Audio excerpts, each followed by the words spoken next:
online protection, and mainly we'll be discussing as to how we can protect children on the internet, because this modern time, many children, they are digital native, and majority of them, they are tech savvy. So they are on the internet, but they do not know the danger of the internet. So that's why we decided to come up with this particular session to discuss this in detail.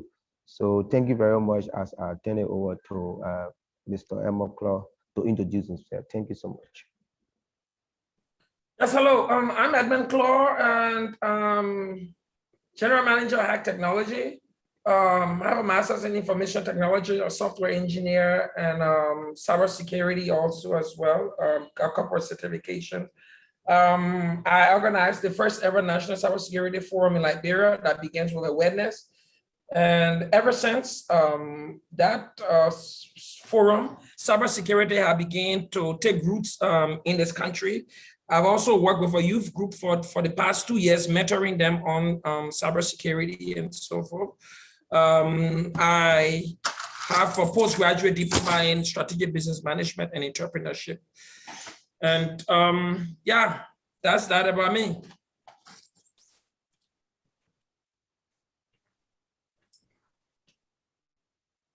Hello? Thank you so much. Yes, thank you so much, Edmund, for that introduction. And it's good to draw from expertise.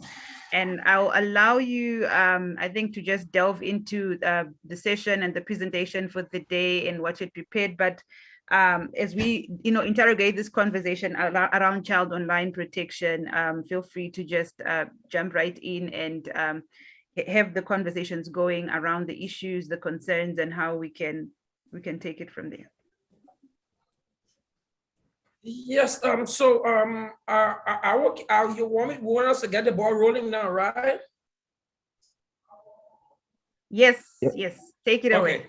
Good. Wouldn't waste a lot of time because I had to squeeze my other schedules to push it back to be able to fit this in because of the time I got communicated. So we're moving into this. One of the things that I think we are all cybersecurity experts, one way or the other, have some ideas about cybersecurity around this table. As I always said, when I begin on a workshop or a seminar, I always let us to go back to understand what cybersecurity or information security is all about. But today we will deal with most of cybersecurity because cybersecurity is a subset of information security. And the world today, as we know, our new normal has taken to the virtual space. And if our new normal has taken to the virtual space, our kids are also no exception to that because they all got gadgets and so forth that they spend most of their times on. And so, in order to mitigate this, to ensure, I always said that it is like taking somebody, putting them in the middle of the super highway and not letting them know why they are there or what's the intricacy of being over there. So one of the things that I think there are things we need to underscore when it comes to protecting children online, because there are a lot of things that are out there. We have these are things that we need to watch out for. The first and foremost danger that lies out there are the cyber predators. They are the first and foremost people that lies out there. The next thing that goes on between them are cyberbullying. And then there are grooming that go on by the predators. And there are social cyber threats we need to look out to. Also, one of the things that we need to focus on also with our kids, how we can make them good digital citizens. But this does not come without us rolling them down to the parents and teachers. Because our kids are victims and they are the targets. So one of the things that I will want us that I will continue to elaborate on and move on to is that the bedrock of keeping our kids protected online is, number one, is to ensure that they have the proper awareness. And the proper awareness will only come from us giving this awareness down, going to the foundation. And the foundation will be parents and teachers and guardians. If we must have a resilient cyber ecosystem with our kids being well protected, those who are in custodian of those, who are the custodians of those kids, which are their parents, the teachers, and the guardians, must be giving the necessary awareness that they in turn will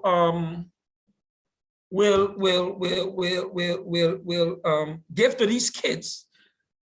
If we don't do that, we have left these kids on their own to fetch for themselves. And you find them playing on a super highway that there are danger. As you all agree with the new normal, the cyber war today does not come without a threat. No, the threat is imminent. And if we do not give our parents the requisite awareness, they cannot give their kids the awareness. The first thing we want to do, you want to identify, we want to teach our kids and let them know there are predators out there. Because most of the things that these predators, how do you identify their identities? How do you identify these predators? A predator may have several accounts. At one point, he acts as a kid. At one point, he acts as this big person, but he has several, because he's a predator. He will have several accounts that he will use to get to these kids. And the kids need to understand. In most of my awareness training that I've been conducting is that I've always told kids, when you are online and you are browsing, you need to be careful always. It is important. If you have when you have the access to do calling, of always up for video calling, so you get to see the individual you are talking with, if that person is your age. That is one of the key, because if not, most of the predators, what they do, they keep chatting, and the next thing they do, they groom these children into, they groom them into probably online, push them through games, send them links, introduce them to pornography. And most of these links, some of these links are infected with spams and viruses that take full control of their devices. And once their devices have been taken control of, these guys can go to their private folders, or even take their pictures, get nude pictures, and threaten these kids. There are, once a child is threatening, especially when it comes to nude photos, that child is willing to go to any extent to get that, because you were threatening. I've been threatened so many times by predators online, thinking that they can get to me, because we all understand that it's about playing with your psyche. And if the child is not aware, the child will go to the extent the next day you need to pay some money, go and get your kids, your parents' credit card. And at the end of the day, this whole chain, and this child becomes victim to this cyber predator. The next thing I want us to look at is the cyberbullying, which happens between them online, because there are a lot of times there are kids on the other end of the aisle online that keeps bullying each other. There's a child online. There's a report that was out. This girl was victimized for something, and then she got mad and communicated with her friend online. The friend told her, "You know what? The best you can do is kill yourself," and she went and killed herself, because she's being bullied by her other friends online. Because somebody said the best way to end it is to kill yourself. So we need to be careful with cyberbullying. And we can only do this if we come down again to the bad root, ensuring that in our schools, cyber security at the lower level is taught to our kids. It must be one of the things that I've been advocating for, is it becomes part of our curriculum.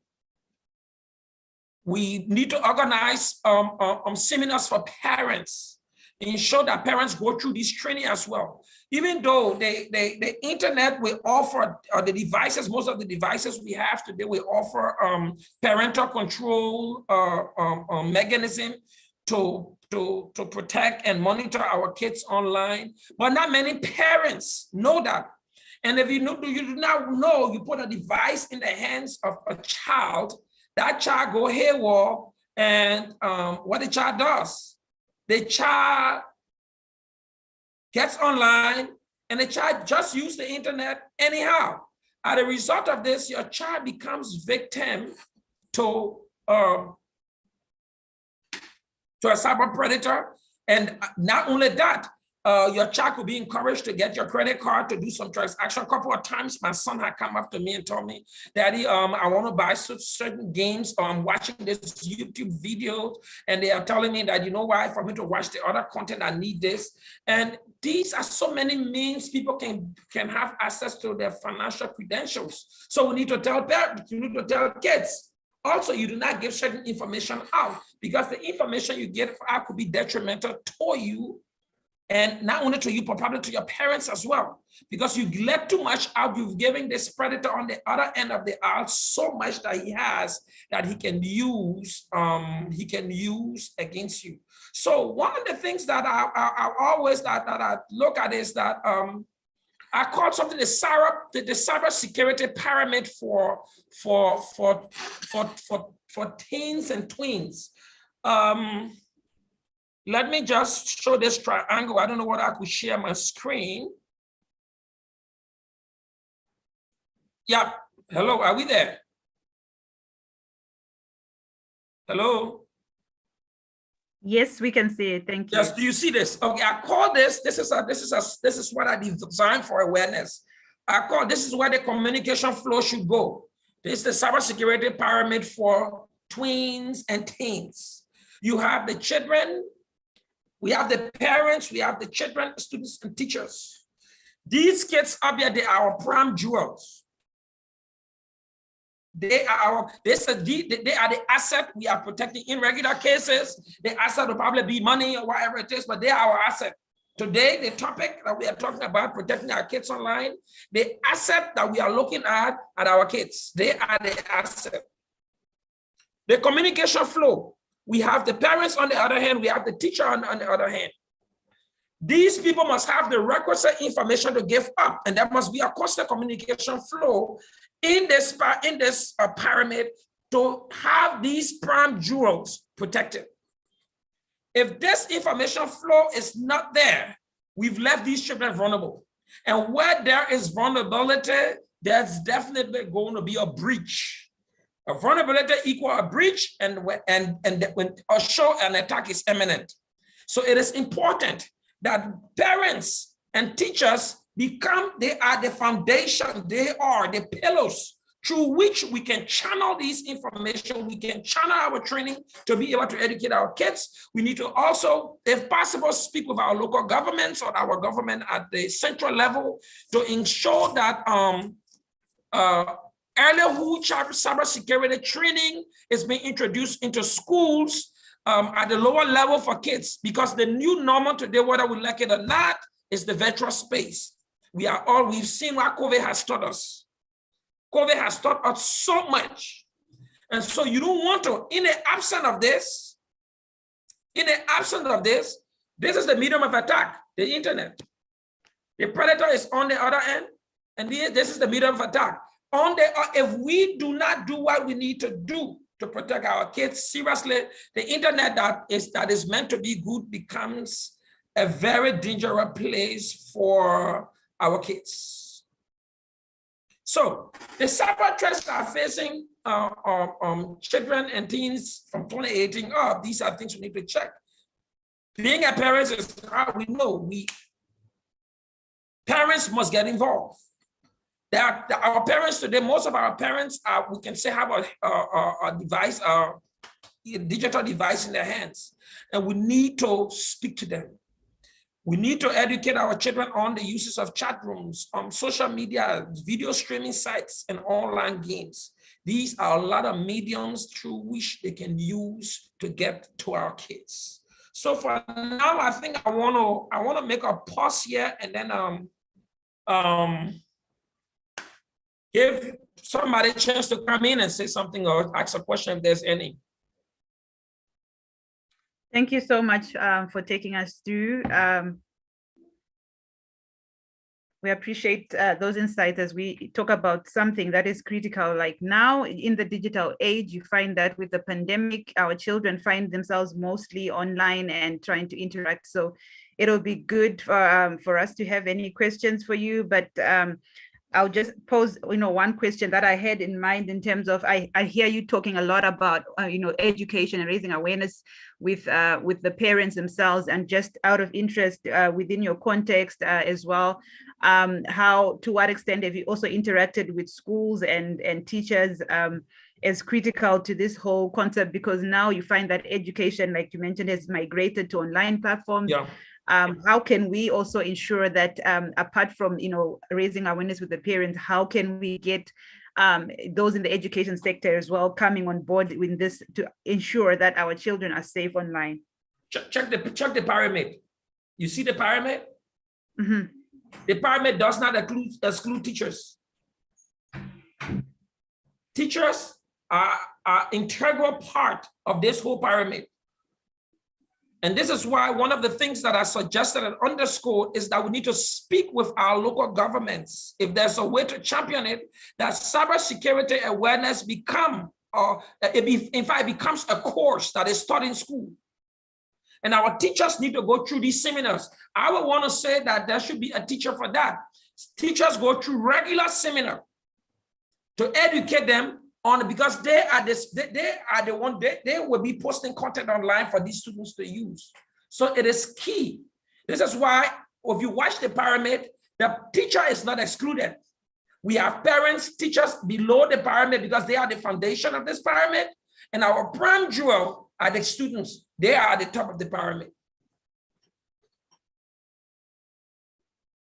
Fantastic. Thank you so much, Edmund, for highlighting that. There we have it, colleagues. Just out of interest, this has been thought-provoking, especially now in the digital age with this concept of cyber predators. And feel free to ask questions. Edmund is here, and Red, I don't know if all this time come in as well. For this, any questions or any comments from your end? This is one of the things that in our training over the years, we taught our kids to think. We use this word think, helping them becoming good digital citizens. Before posting a content, think. T, is it true? H, is it helpful? Is it inspiring? Is it necessary?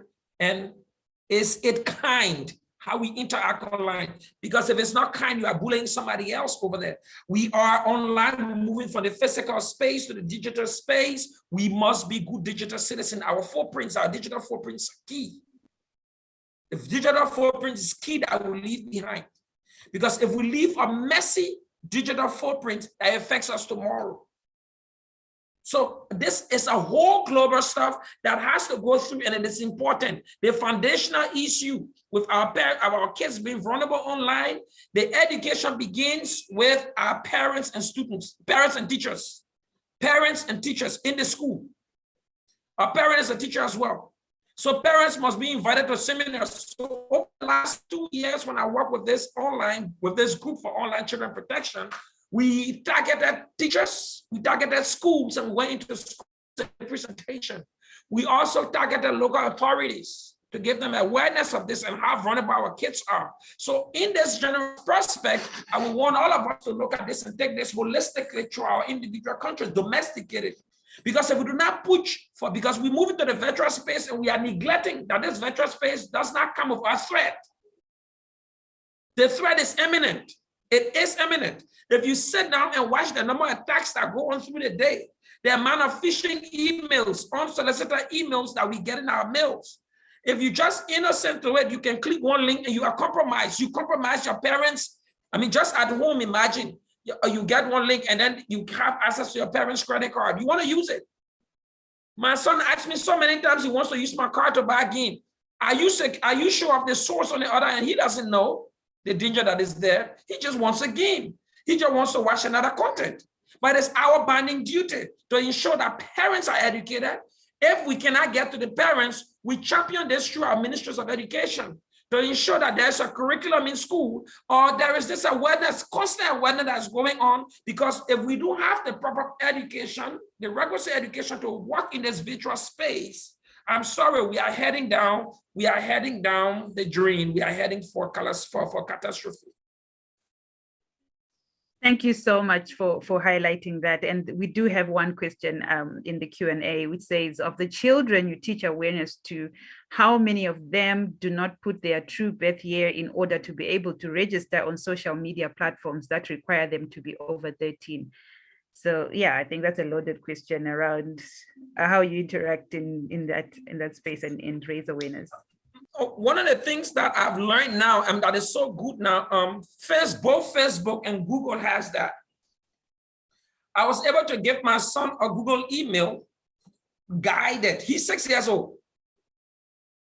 So Google has this now for kids, and Facebook has also the kids messenger. They have YouTube for kids as well. So whatever he does on his phone, on his tablet, if it is to download, he needs approval from me. I must approve it. I get the alert, I look at it, and I approve.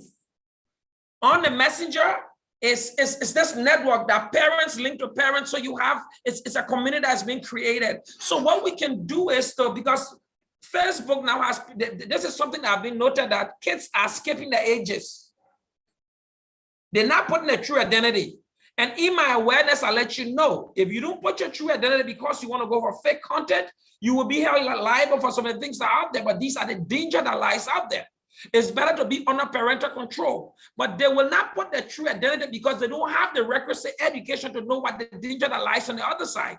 It is just somebody trying to escape boundary, but doesn't know when you jump over this boundary, you have a pit over there that you're falling into. Unless you tell the kids, you know what, we have this gate here because there is a pit that is very dangerous ahead.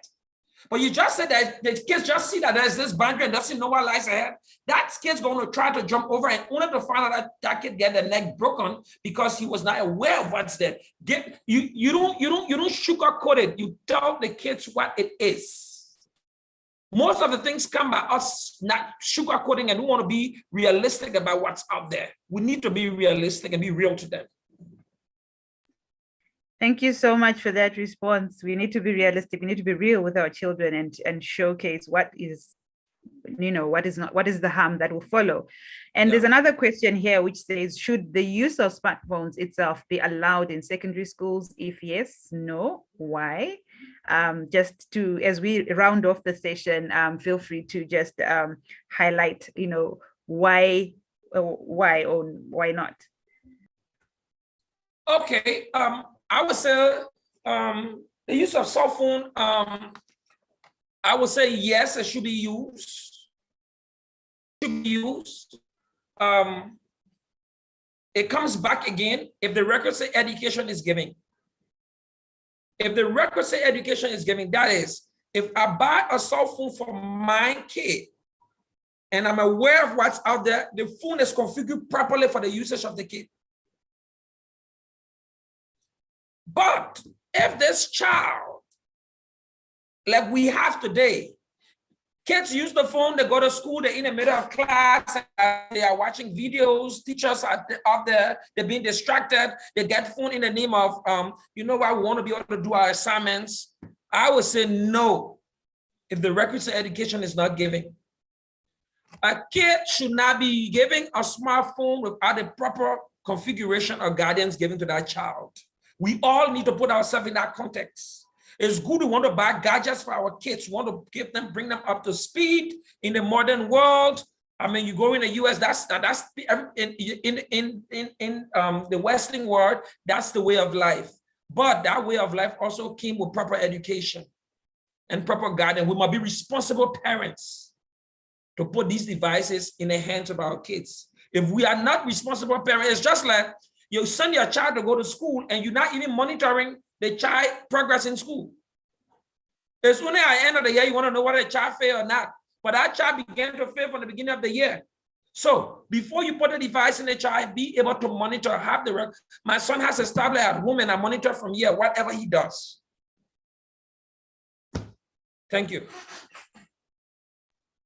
Thank you so much, Edmund. And I don't know if you have any last parting shots, but I think this has been quite interesting. And thank you for the colleagues that were posting the questions in the Q&A. And I also posted a link to the UN General Comment on children in the digital age, children's rights in the digital age. I think it highlights some of the key things that we're discussing here about how we can ensure our children are safe online. So over to you, Edmund, just for maybe any parting shots as we round off the session. Okay, well, thanks for allowing me to share the little that I have. I've been doing this. It's my passion also. What I want us to take away today is that we as parents, we are responsible. Those of us that have the requisite knowledge, it is our duty to be ambassadors out there, wherever we are in our gatherings as with family, friends, and our friends and our colleagues. Use that time to begin to educate our colleagues on the danger of this space that is out there and how they can help their kids as well. Because if we do that, we are breeding a generation that goes online without the slightest idea of the danger out there. And we think that we are harming them, or we are harming ourselves, because this cyber threat is just next to us. And in cybersecurity, we say you are just as strong as your weakest link. So based on the amount of information your child knows about this virtual space is how vulnerable you are as a parent. Because if your child gets hurt, you are hurt as well. Thanks, and wish you all a pleasant day. Thank you so much. Thank you for this time. And it's been quite interesting. Looking forward to catching up with you sometime as well, Edmund, just to learn Anytime more. I'm here, you have my contact. You can always say to me, do I have permission to leave as well? Yes, you do. Thank you so much. Enjoy the rest of your day. Thank you, ma'am. Thank you. Bye. All right. Thank you. And to our wonderful colleagues, please continue to sit back and look out for the next announcement for the next session. See you soon. Bye.